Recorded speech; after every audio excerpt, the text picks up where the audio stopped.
الصلاة والسلام على أشرف الأنبياء والمرسلين حبيب إله العالمين أبي القاسم محمد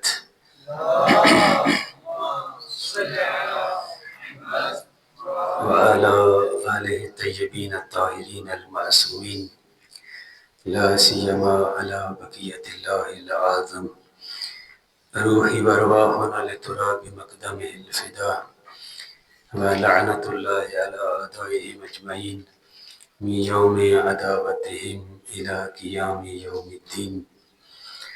أما بعد فقد قال الله الحكيم في محكم كتابه المجيد بسم الله الرحمن الرحيم ووجدك عائلا فأغنى. صلوات پڑھے محمد وعلى محمد.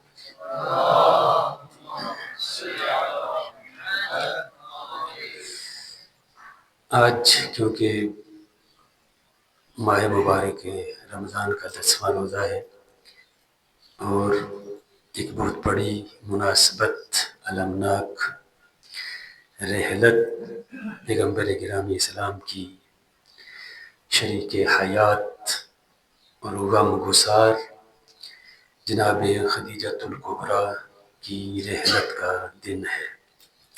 اس لیے میں اپنی سابقہ جس موضوع پہ گفتگو کر رہے تھے آج اس کو بیان نہیں کروں گا. اس فرصت کے لمحات سے استفادہ کرتے ہوئے جناب خدیجۃ الکبریٰ سلام اللہ علیہا کے حوالے سے چند مطالب آپ کی خدمت میں پیش کرنے کی کوشش کروں گا. لیکن سب سے پہلے آج کا جو واقعہ ہے جس نے مومنین کے دلوں کو مجروح کیا ہے، جریحہ دار کیا ہے، وہ اسلامی انقلاب ایران پہ حملہ ہے اسرائیل اور امریکہ کا. ہم اور تو ظاہراً کچھ نہیں کر سکتے، لیکن ہر نماز میں ہر افطار پہ ہم ان ظالموں کی نابودی اور تباہی کے لیے بد دعا تو کر سکتے ہیں. اور یہ ہمارا فریضہ بھی ہے کہ مظلوم چاہے کوئی بھی ہو، کیونکہ ہم مظلوم کے حامی ہیں چاہے غیر مسلم. یہ تو ہمارا ایک شیعہ برادر ملک ہے جس کی حکومت ائمہ کی حکومت ہے، جس سے کہا جائے امام زمان اجل اللہ تعالیٰ فرج شریف کی حکومت ہے.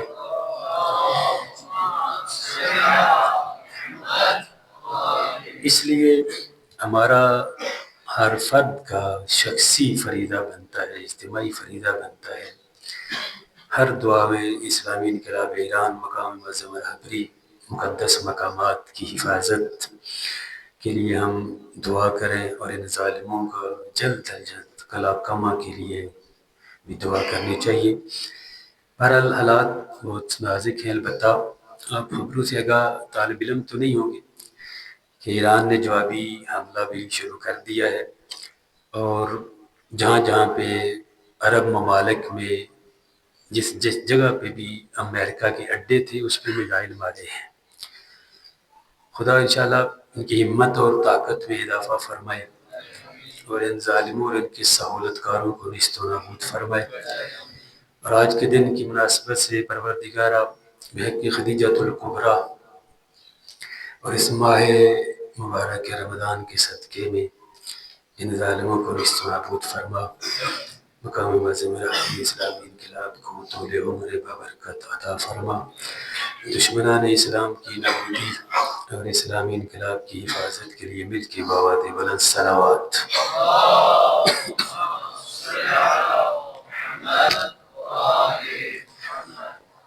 میں نے آپ کے سامنے قرآن مجید کی سورہ ضحیٰ کی ایک آیت تلاوت کرنے کا شرف حاصل کیا ہے. سورہ ضحیٰ جو ہے یہ جب نازل ہوئی در حقیقت پیغمبر گرامی اسلام کو تسلی دینے کے لیے نازل ہوئی، کیونکہ کچھ عرصہ کچھ مدت کے لیے وحی کا سلسلہ منقطع ہوا. کچھ مدت کے لیے کافروں نے یہ تانا دیا پیغمبر اسلام کو مشرکین نے کہ اللہ نے تم سے اپنا تعلق توڑ لیا ہے، اللہ اب تجھ سے ناراض ہے، کافی عرصہ ہو گیا تم پہ وحی نازل نہیں ہوئی۔ جب یہ تانا دیا گیا کفار کی طرف سے، تو پیغمبر گرامی اسلام کی تسلی کے لیے اللہ نے سورہ ضحیٰ نازل فرمائی۔ آپ ذرا ملاحظہ فرمائیں کہ جو مقرب بندہ ہے، جو قرب الہی کی منزل، جو اللہ کے ساتھ گہرا تعلق رکھتا ہے، اللہ اس کو تنہا نہیں چھوڑتا۔ ایک چھوٹا سا تانے پہ پروردگار نے پورا سورہ نازل کر دیا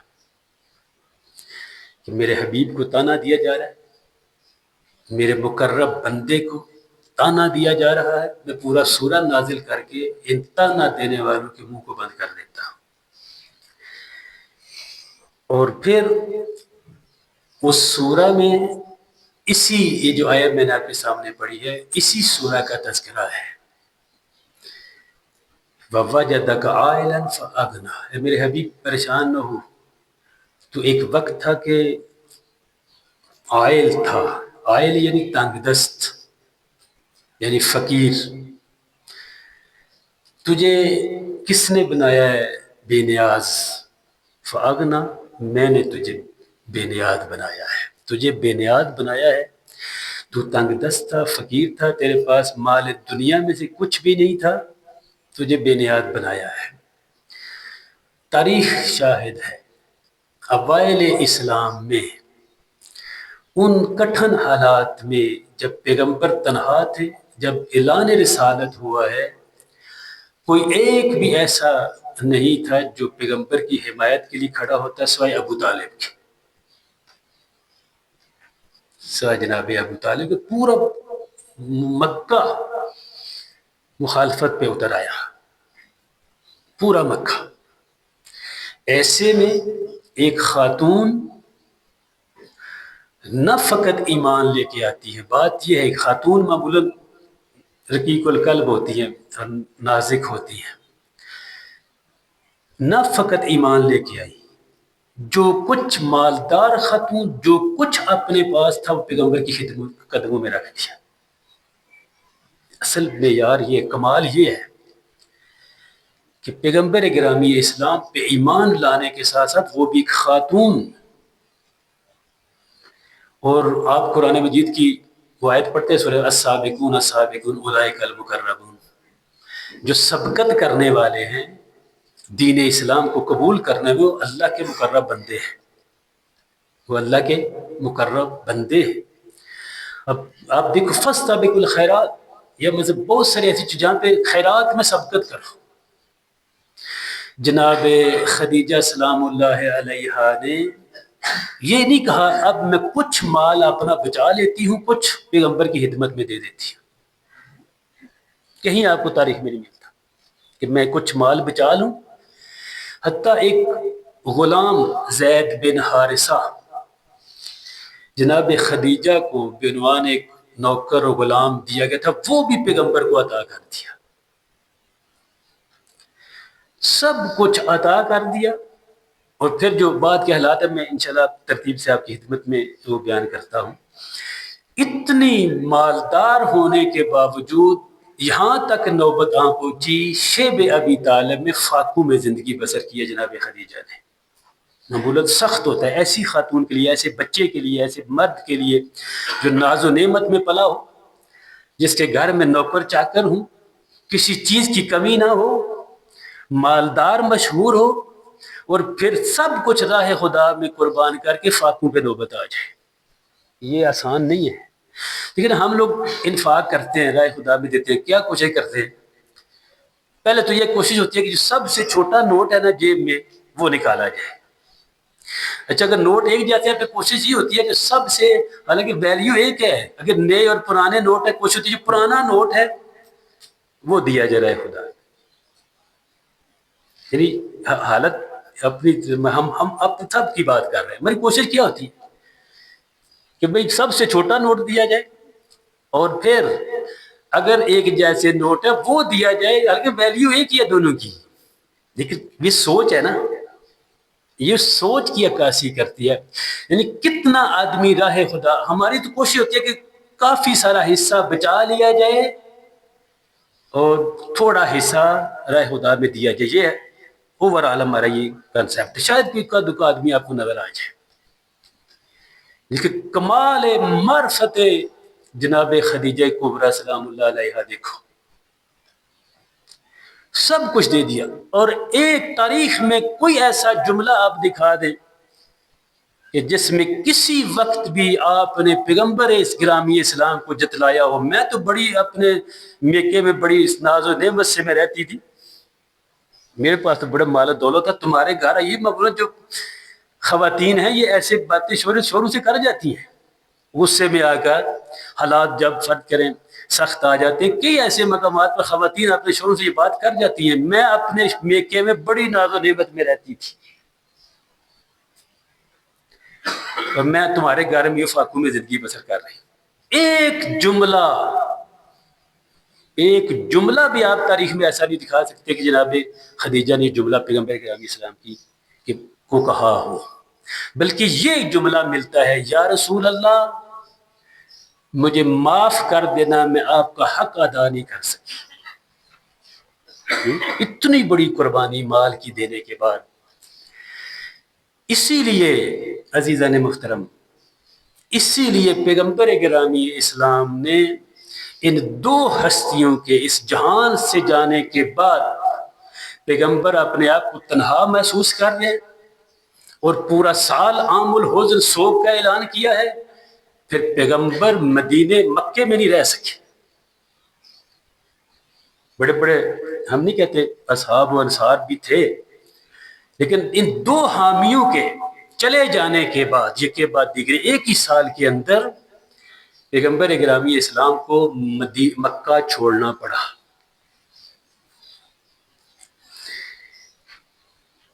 خواتین میں سے بہت ساری، آپ قرآن مجید کو اگر آپ اٹھا کے دیکھیے تو 4 خواتین کا تذکرہ قرآن مجید میں موجود ہے. 2 نمونہ عمل آئیڈیلز جو اچھے کردار کی مالک تھی، جو صاحب فضیلت تھی، جو معرفت کی بلندی پہ تھی، اور 2 اس کے برعکس الٹ جو اس رذیلت اور گمراہی اور جہالت کی دلدل میں پھنسی ہوئی تھی. 4 خواتین کا ذکر قرآن مجید نے کیا ہے. ایک جناب مریم جو فضیلت اور کمال کے معیار پہ، اور دوسری فرعون کے گھر میں رہنے والی جناب آسیہ. یہ 2 اس ایک طرف، اور دوسری طرف انبیاء کے گھر میں رہنے والی 2 بیویاں، جناب نوح کی زوجہ اور جناب حضرت لوط کی زوجہ. 2 کردار تاریخ میں اس قرآن نے اس کو بیان کیا ہے. پیغمبر گرامی اسلام کے جو قرآن نازل ہوا 4 نمونے دونوں طرف، تاکہ خواتین بھی سمجھ لیں کہ کس معیار کو فالو کرنا ہے. بس 2 نمونے، جناب مریم اور جناب آسیہ. اس نہ فقط فاسد کے گھر میں، کوئی عام فاسد آدمی نہیں تھا وہ جو اپنے آپ کو خدا کہلواتا تھا، انا ربکم الاعلی کہتا تھا، بلکہ جو ام الفساد تھا، نہ فقط فاسد. اس یہ گھر میں اپنے ایمان کو بچا کے رکھنے والی اس عورت اور خاتون کا نام تھا آسیہ. اور بڑے قرآن نے بھی اس کے بڑے قصیدے پڑھے، اس کی فضیلت بیان کی ہے، اس کو بڑے اچھے الفاظ میں یاد کیے. بلکہ کل میں یہ پرسوں آپ کی خدمت میں یاد کر رہا تھا، جب قیامت کا دن ہوگا، محشر کے میدان میں لایا جائے گا ایک جوان عورت یا مرد کو، اور وہ کہے گی کہ میرے اللہ میں ایسے ماحول میں رہتی تھی، فاسد معاشرہ تھا، گمراہ معاشرہ تھا، خاندان اچھا نہیں تھا، گھر والے اچھے نہیں تھا، میں کیسے اچھا رہ سکتی تھی وہاں پر، ایسے ماحول میں میں کیسے اچھا رہ سکتی تھی. اس وقت پروردگار عالم بعنوان نمونہ آسیہ بنت مزاحم کو لے کے آئے گا. لاؤ ذرا اس کے سامنے آسیہ کو پیش کرو. تم فاسد ماحول میں رہتی تھی یا آسیہ؟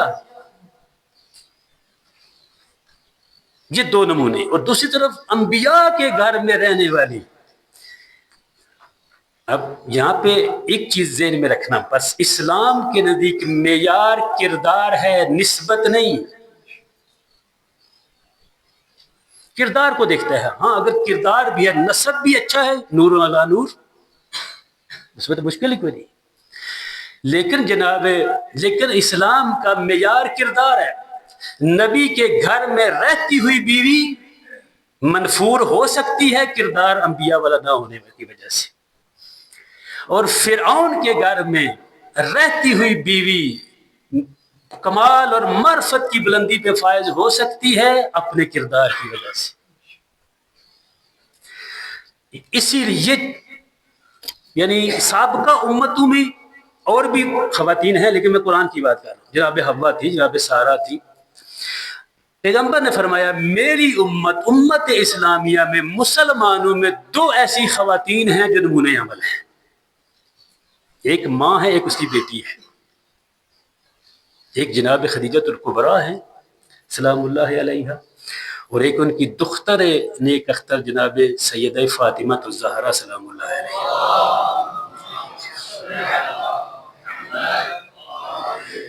بس عزیزان محترم، اگر جناب خدیجہ نے یہ مقام حاصل کیا ہے پیغمبر کی زوجہ بن کے نہیں، یہ زوجہ پیغمبر کی کردار، یہ جو کردار، یہ مقام اور منزلت حاصل ہوئی ہے، میں آگے جا کے عرض کروں گا کہ ایسا مقام خود اللہ سلام بھیج رہا ہے. خود پروردگار عالم سلام بھیج رہا جناب خدیجہ کی خدمت میں. ایسا کردار جناب خدیجہ نے پیش کیا ہے پیغمبر گرامی اسلام کے سامنے. بہرحال یہ 4 خواتین. لیکن عزیزان محترم، اسلام نے، تاریخ نے، وہی اپنی روایات کو برقرار رکھتے ہوئے جو بھی اہل بیت کے گرانے سے متمسک رہا ہے اس کی شان کم کرنے کی کوشش کی گئی. کیونکہ ٹائم شارٹ ہوتا ہے، اس لیے میں اس کو جلدی سمیٹنا چاہتا ہوں. جو بھی اہل بیت کے ساتھ متمسک بھی ہے، آپ دیکھ لیں آج جو ہمارے لوگ صحابہ کے نعرے لگاتے ہیں، ان سے پوچھو بھئی سلمان فارسی صحابی نہیں تھے؟ مقداد صحابی نہیں تھے؟ عمار صحابی نہیں تھے؟ ابو ذر صحابی نہیں تھے کیا؟ وجہ کیا ہے؟ وجہ وہی ہے کہ جو اہل بیت سے نزدیک رہا ہے اس کا کردار ہمیشہ چھپانے کی کوشش کی گئی ہے، اور انہی میں سے ایک ہستی کا نام ہے جناب خدیجۃ الکبریٰ. اتنا بڑا کارنامہ اسلام کی حفاظت، یہاں تک مورخین نے لکھا ہے ما قام الاسلام الا بمال خدیجہ و بسیف علی. بعد نے کہا پیغمبر کی نسبت دی ہے، لیکن یہ ثابت نہیں ہے کہ یہ کہا جائے کہ پیغمبر کی حدیث ہی ثابت نہیں ہے. مورخین نے یہ جملہ کہہ دیا کہ اسلام اگر بچا ہے 2 چیزوں کی وجہ سے، جناب خدیجہ کے مال اور امیر المومنین کی تلوار. اچھا، جنہوں نے اسلام بچایا ہے، جن کی وجہ سے آج اسلام پہنچا ہے ہم تک، وہ آج نعوذ باللہ کوئی کسی کو مشرک بنا دیا، کسی کو کافر کہہ دیا، اور کسی کو کہا کہ ایک بیوہ خاتون تھی، ایک بوڑھی خاتون تھی جو اتنے سال بس ایسے رہی ہیں. میں آپ کو بتاتا ہوں کہ کیا کیا اتہامات اور تہمتیں لگائی گئی جناب خدیجہ پہ. وجہ کیا تھی؟ مقام معظم راہبری کے پاس ایک دفعہ، کیونکہ ایران میں ایک سیمینار منعقد ہوا تھا چند سال پہلے جناب خدیجۃ الکبریٰ کے حوالے سے. ان کی کوشش یہ تھی کہ ہم ایسی ہستیوں کو متعارف کریں جن کا تاریخ میں نام تو ہے لیکن کوئی اتنا واضح کردار مشخص نہیں نظر آ رہا، یعنی کوئی تاریخ بیان نہیں کرتی. انہوں نے جناب خدیجۃ الکبریٰ کا سیمینار رکھا، اس میں کتابیں بھی شائع کی، اور پھر یہ پورا گروپ جو ہے وہ مقام معظم راہبری کی خدمت میں پہنچا. تو جناب راہبر معظم نے ارشاد فرمایا کہ جناب خدیجۃ الکبریٰ 12 ائمہ کی ماں ہے، 12 ائمہ کی ماں ہے. یہ تو ہمیں سمجھ آتی ہے کہ جناب خدیجۃ الکبریٰ کی بیٹی جناب فاطمہ، جناب فاطمہ کی 11 بیٹے ہیں، 11 امام ہے جناب فاطمہ۔ یہ کہاں سے کہا 12 اماموں کی ماں ہے؟ اس لیے کہ جب پیغمبر گرامی اسلام نے حضرت ابو طالب کی اولاد زیادہ تھی، حالات اتنے مالی ٹھیک نہیں تھے، تو فیصلہ یہ ہوا کہ امیر المومنین کو اپنے گھر میں لے کے آتے ہیں، اپنے گھر میں اپنے پاس رکھتے ہیں۔ اس ایسے گھر میں لے کے آئے کہ جہاں پہ جناب خدیجہ نے ماں جیسا سلوک کیا ہے امیر المومنین سے۔ اس لیے انہوں نے فرمایا کہ جناب خدیجۃ الکبریٰ 12 ائمہ کی ماں۔ آپ دیکھو یہ حکمت الہیہ ہے، اتنی بیویوں کے ہونے کے بعد یہ نسل کہاں سے چلی ہے جی؟ اتنی بیویاں تھیں اور اپنے آپ کو بڑی قریب شمار کرنے میں، ہم نہیں کہتے کہ قریب تھی یا نہیں تھی، اپنے آپ کو پیغمبر کے ساتھ اتنا اٹیچ کر کے دکھانے والی بیویاں۔ اللہ نے حکمت کیا تھی اس میں، مصلحت کیا تھی؟ نسل نہیں چلی۔ نسل اگر چلی ہے وہ بھی جناب خدیجۃ الکبریٰ سے۔ یہ امامت کا سلسلہ آج تک جو سلسلہ آپ کو نظر آ رہا ہے،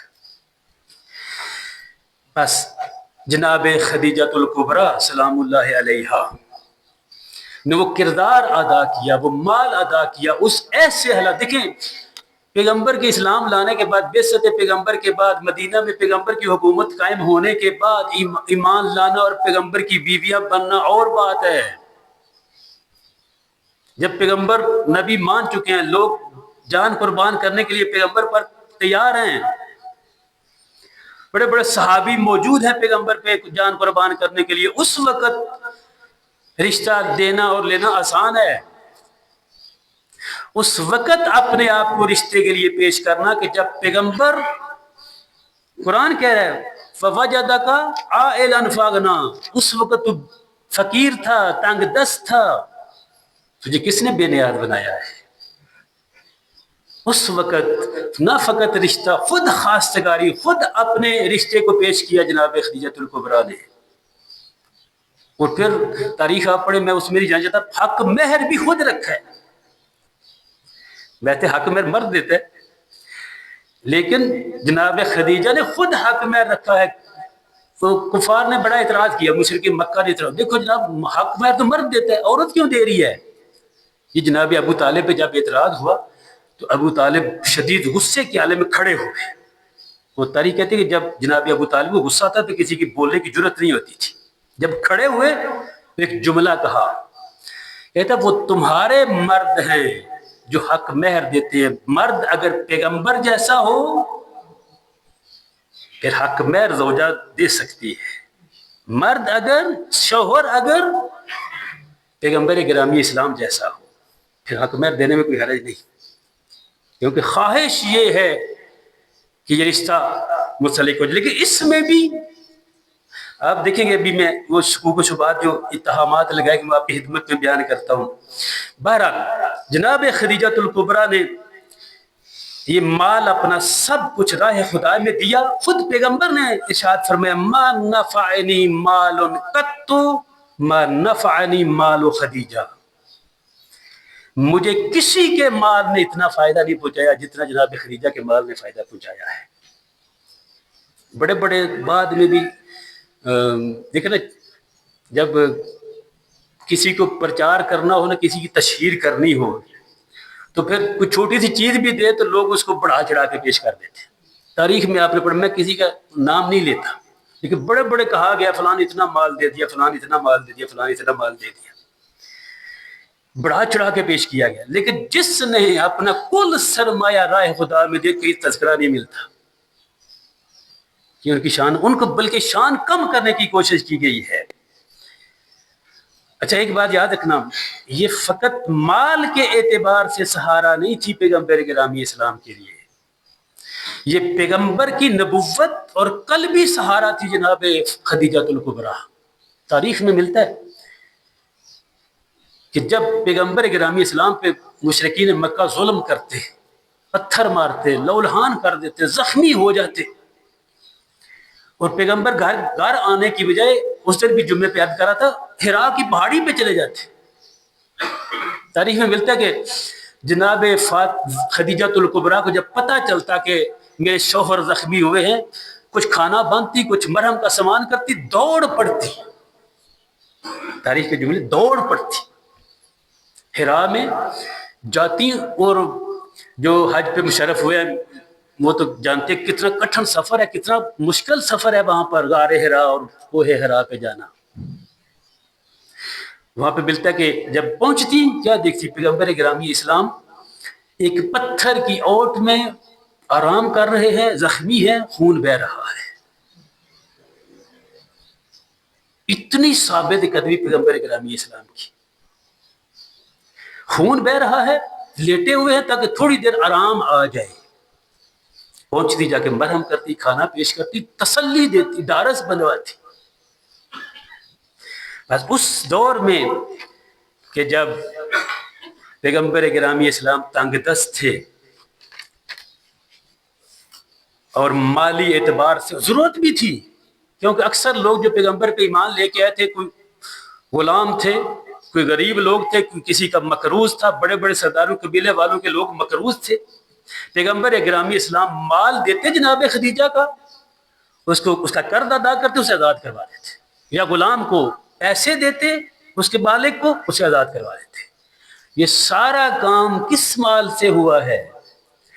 یہ جناب خدیجہ کے مال سے ہوا ہے۔ اسی لیے پروردگار اتنا خلوص تھا اس مال عطا کرنے میں، اللہ اس مال کو اپنی طرف نسبت دے رہا ہے کہ اللہ تو خالص عمل پسند کرتا ہے نا۔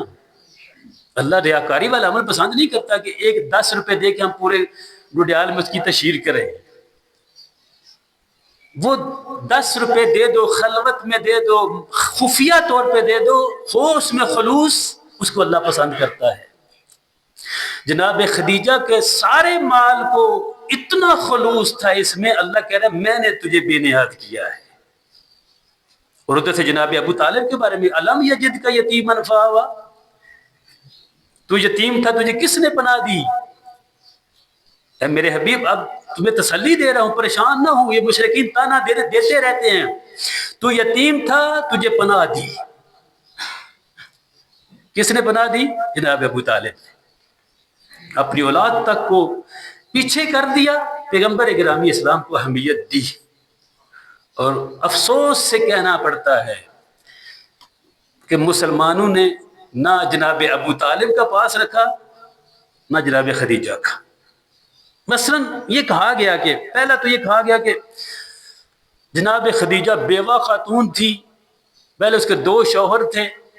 اسے جمعہ خطبے میں عرض کر رہا تھا، اس میں نہیں جانا چاہتا، کہ بس یہ ثابت کرنا چاہتے تھے کہ کوئی اتنا مقام کو تھی، بیوہ خاتون تھی، 40 سال کی عمر تھی۔ اتنا اس کے یہ کام ہوا ہے عزیزان محترم، یہ جعلی روایات، من گھڑت روایات سے خود ہمارے مکتب تشیع نے بھی اس کو قبول کر لیا ہے۔ ہم بھی، ہماری مشہور کتابیں دیکھو 40 سال عمر لکھی ہوئی جناب خدیجہ کی، لیکن آج کی تحقیق کے مطابق جناب خدیجہ کی عمر 28 سال تھی شادی کے وقت، 28 سال۔ پھر کہا گیا کہ بس بیوہ تھی، 40 سال عمر تھی۔ پھر دیکھو ایک اور جب تہمت لگائے گی، کہا گیا کہ جناب خدیجہ کے والد خویلد وہ راضی نہیں تھے کہ میری بیٹی پیغمبر سے شادی کرے، راضی نہیں تھی، یہ ایک طرفہ تھی۔ اچھا دیکھو آگے ملتا ہے تاریخ میں کہ پھر کیا کیا جناب خدیجہ نے، کام کیا، یہ تہمت دیکھو لگائی گئی کہ جناب خدیجہ نے اپنے باپ کو مست کیا۔ اللہ اکبر، جناب خدیجہ نے اپنے باپ کو مست کیا، کوئی ایسی چیز پلا دی جیسے وہ مستی ان پہ چھا گئی، اس مستی میں ہی پھر انہوں نے فوراً شادی کا اہتمام کر لیا۔ اور جب وہ دوبارہ اسے ہوش آیا تو اس نے کہا میں راضی نہیں ہوں۔ عجیب ہے، باپ، آپ کو پتہ باپ کی رضایت ضروری ہے، باپ کی رضایت جب ضروری ہے بیٹی کے لیے، وارث ہے اس کا۔ ایسے تہمت لگائی گئی۔ پھر یہ کہا گیا کہ یہ یک طرفہ محبت تھی جناب خدیجہ، پیغمبر کو کوئی محبت نہیں تھی، پیغمبر کو بس ایک ہی بیوی سے محبت تھی، بس کسی اور سے نہیں تھی۔ یہ دیکھنا، ایک بیوی کی زوجہ کی شان کو کم کر کے محض مقصد کیا تھا؟ فلاں کی شان کو بلند کیا جائے، مقصد یہی تھا۔ اور اس کے لیے بڑی اچھا ایک اور میں آپ کو بات بتاؤں، وہ زوجہ 7 سال پیغمبر کی ہمراہ رہی ہیں ٹوٹل، جبکہ جناب خدیجہ 25 سال پیغمبر کے ہمراہ رہی ہیں۔ جو 7 سال رہی ہیں وہ بن کی محدثہ، وہ راویہ، اور جو 25 سال رہی ہیں ایک روایت جناب خدیجہ سے نقل ہے، وہ بھی مرسل ہے، وہ بھی کیا ہے؟ مرسل، یعنی وہ بھی اس کی سند ثابت نہیں۔ یہ تاریخ کا ظلم نہیں تو اور کیا ہے کہ جو 7 سال ساتھ رہی ہیں وہ اس کے برمار ہے حدیثوں کی، اور جو 25 سال پیغمبر کے ساتھ رہی ہے اس کے ایک حدیث کے علاوہ آپ کو حدیث نہیں ملتی جناب خدیجہ کی کہ نقل کیا ہو جناب خدیجہ نے۔ یہ ظلم نہیں، یہ تاریخ کا تو اور کیا ہے۔ بس کہا کہ نعوذ باللہ جناب خدیجہ نے اپنے باپ کو مست کیا، اسی مستی کے عالم میں انہوں نے فوراً کیا کر لی؟ شادی کر لی پیغمبر کے نام۔ پھر پیغمبر کو کوئی محبت نہیں تھی۔ ذرا سنو، پیغمبر فرماتے ہیں کہ جبکہ تاریخ مستدرک حاکم اور صحیح مسلم کی یہ روایت ہے، دیکھیے، جبکہ پیغمبر نے حضرت خدیجہ سے محبت کو اللہ کی عطا قرار دیا ہے۔ کیا یہ اللہ کی عطا ہے کہ میرے دل میں خدیجہ کی محبت ہے؟ یہ عطا الہیہ ہے۔ اور پھر اس پہ شکر ادا کیا کرتے تھے۔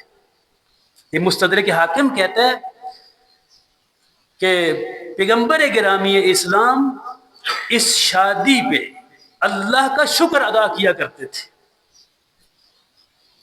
کہ تو نے اہتمام کیا، تجھے توفیق عطا پھر میں جناب خدیجہ سے شادی کی ہے۔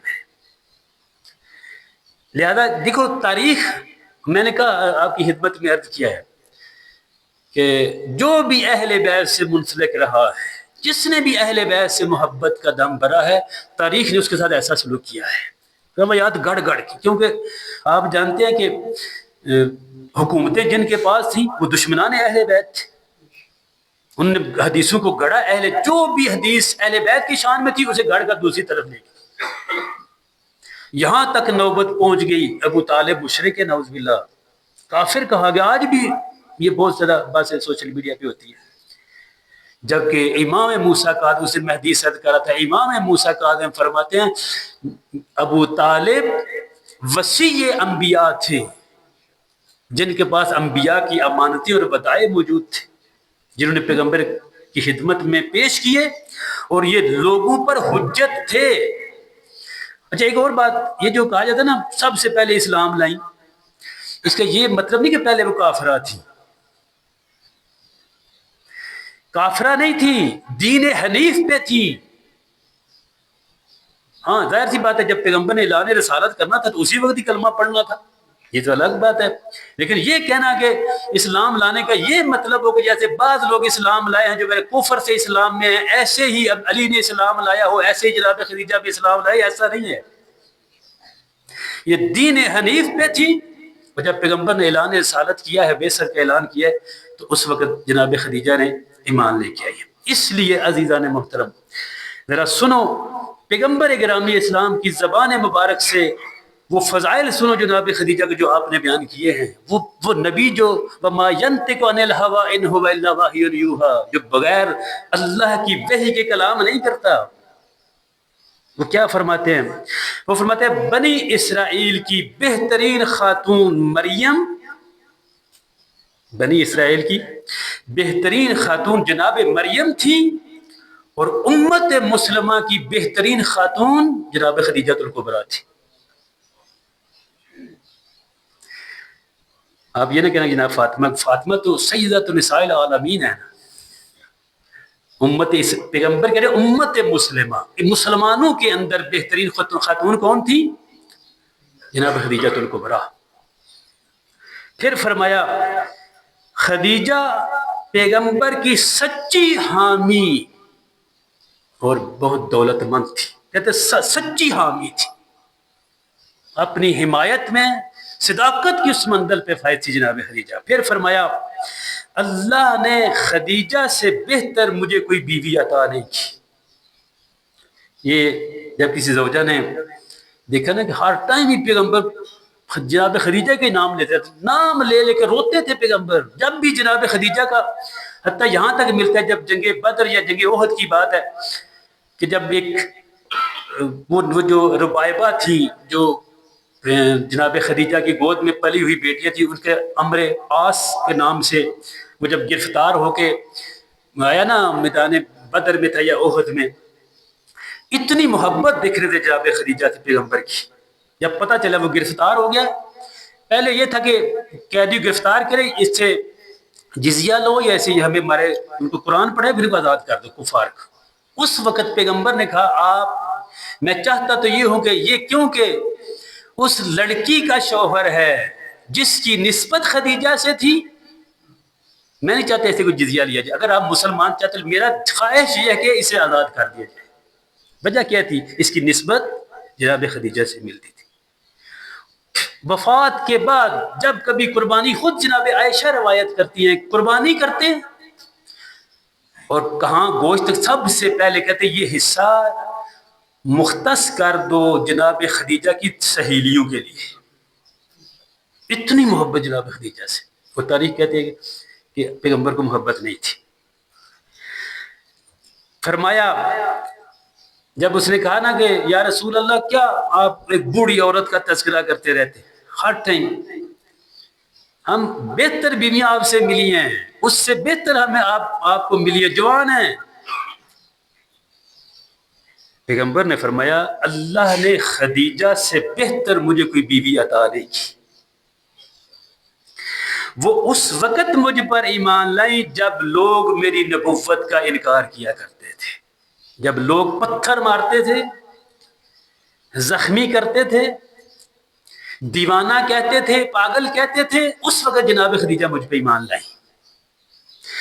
فرمایا جب لوگوں نے مجھے محروم کر دیا اس وقت خدیجہ نے مال میرے حوالے کر دیا. اور پھر فرمایا چوتھی جو صفت جناب خدیجہ میں تھی وہ یہ کہ اللہ نے میری نسل اسی بیوی سے رکھی ہے. آج سادات جو جتنی بھی سادات کی نسل ہے اس کا سلسلہ بالآخر کہاں پہ جا کے ملتا ہے؟ جناب خدیجہ الکبریٰ سلام اللہ علیہا پہ. اور پھر جب پیغمبر گرامی اسلام معراج پہ گیا تو فرمایا آقا فرمایا میں جب معراج پہ گیا مجھے جنت دکھائی گئی، جنت کی نہروں میں سے ایک نہر کے کنارے میں نے جناب خدیجہ الکبریٰ کو کھڑے ہوتے دیکھا ہے. اور وہ ایک قیمتی محل کی مالکہ تھی، قیمتی محل کی مالکہ تھی. ایک دن جناب جبریل علیہ السلام مرد کی صورت میں آئے جناب خدیجہ کے سامنے آ کے. جناب خدیجہ نہیں پہچانتی کون ہے یہ. اس جناب جبریل نے آ کر پیغمبر کے بارے میں پوچھا کہ وہ کہاں ہیں. جناب خدیجہ ڈر سی گئی کہ یہ مرد ہے، نہ محرم ہے، اجتناب کیا. خیر وہ چلے گئے. جب پیغمبر گرامی اسلام آئے تو اب جب ماجرا بیان کیا تو پیغمبر نے فرمایا خدیجہ جانتی ہو وہ کون تھا؟ وہ تمہیں نقصان پہنچانے نہیں آیا تھا، وہ تو تمہیں اللہ کا سلام پہنچانے آیا تھا. وہ تمہیں اللہ کا سلام پہنچانے آیا تھا. اور اس نے کہا ہے کہ خدیجہ پہ درود بھیجو اور انہیں بشارت دے دو کہ جنت میں تمہارے لیے قیمتی محل تعمیر ہے، قیمتی محل. پھر فرمایا پیغمبر گرامی اسلام نے حضرت خدیجہ کے متعلق فرمایا، ان سے خطاب کرتے ہوئے فرمایا اللہ تعالیٰ دن میں کئی مرتبہ اپنے فرشتوں کے سامنے خدیجہ پہ فخر و مباحات کرتے ہوئے نظر آتا ہے. اللہ جس پہ فخر کرتا ہے. وجہ کیا تھی؟ وجہ یہ تھی کہ اس دین اسلام کی بقا اور اس دین اسلام کی ترویج کے لیے اپنا سب کچھ قربان کر دیا جناب خدیجہ کو. وجہ یہی تھی. اور اس دور میں کہ جب خواتین کی بے حرمتی ہوتی تھی، خواتین کو انسان نہیں سمجھا جاتا تھا، ایک مال تجارت سمجھا جاتا تھا. اور یہاں تک نوبت تھی کہ برہنہ ہو کر بعض خواتین کعبے کا طواف کرتی تھی ننگی ہو کر.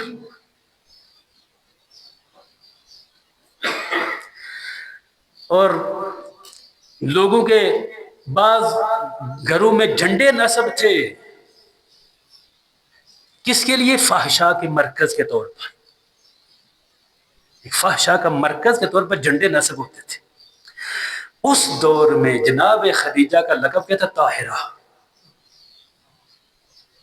ایسے ماحول میں وہ دیکھیں، جب کسی کے پاس مال آتا ہے نا وہ باغی ہو جاتا ہے، زیادہ تر یہ مال جتنا زیادہ ہو انسان کے اندر بغاوت آ جاتی ہے، سرکشی آ جاتی ہے۔ دین کی طرف سے راغب میں بہت کم لوگ ہیں، گنے چنے افراد آپ دیکھتے جن کے پاس مال بھی ہے اور پھر دین کی طرف بھی راغب بھی ہو۔ اس لیے پیغمبر کے سب سے پہلے جو لوگ ایمان لانے والے تو زیادہ تر غریب لوگ تھے، غلام تھے، غریب لوگ تھے۔ لیکن مال خدیجہ نے خدیجہ کو مغرور نہیں کیا، سرکش نہیں بنایا، بس یہ مقام و منزلت تھا کہ طاہرہ نام پڑ گیا۔ اور ایک اور لقب جو جناب خدیجہ الکبریٰ مبارکہ ہے، مبارکہ، اور یہ انجیل میں ذکر ہے، مبارکہ کا نام انجیل میں ذکر ہے۔ اور پاس جب آخری بات کرتا ہوں، اذان بھی ہو گئی ہے، جب پیغمبر معراج پہ گئے، جب واپس آنے لگے تو پوچھا جناب جبریل سے، جبریل کوئی پیغام ہے، کوئی تقاضا ہے، کوئی مطالبہ ہے؟ جبریل نے کیا ہاں یا رسول اللہ۔ کہا کیا ہے؟ کہا اللہ اور میری طرف سے جناب خدیجہ کو سلام پہنچانا، میری طرف سے اللہ کی طرف سے جناب خدیجہ کو سلام پہنچانا۔ جب سلام پہنچایا گیا تو اس وقت جناب خدیجہ نے کہا هو السلام وفی السلام وعلیہ السلام وعلی جبرائیل السلام، اللہ خود سلام ہے، سلام اسی کی طرف سے ہے، اور جبریل پر بھی سلام ہو۔ یہ ایک مختصر سا تعارف، مختصر سا وہ تاریخ جو، اور اس کو بھی بڑی مشکل سے علماء نے مختلف کتابیں چھان بین کر مختصر سی کتاب بنی ہے، مختصر سی کتابیں بنی ہیں۔ وَإِلَّا تاریخ نے وہ ظلم کیا ہے کہ ائمہ اہل بیت اور ان سے منسلک افراد کی تاریخ کو چھپانے میں، ان کے فضائل کو کم کرنے میں کوئی کسر نہیں چھوڑی ہے۔ پروردگار عالم ہمیں جناب خدیجہ الکبریٰ کی سیرت کو سمجھنے، صحیح معنوں میں سمجھنے، اس پر عمل کرنے کی توفیق عطا فرمائے۔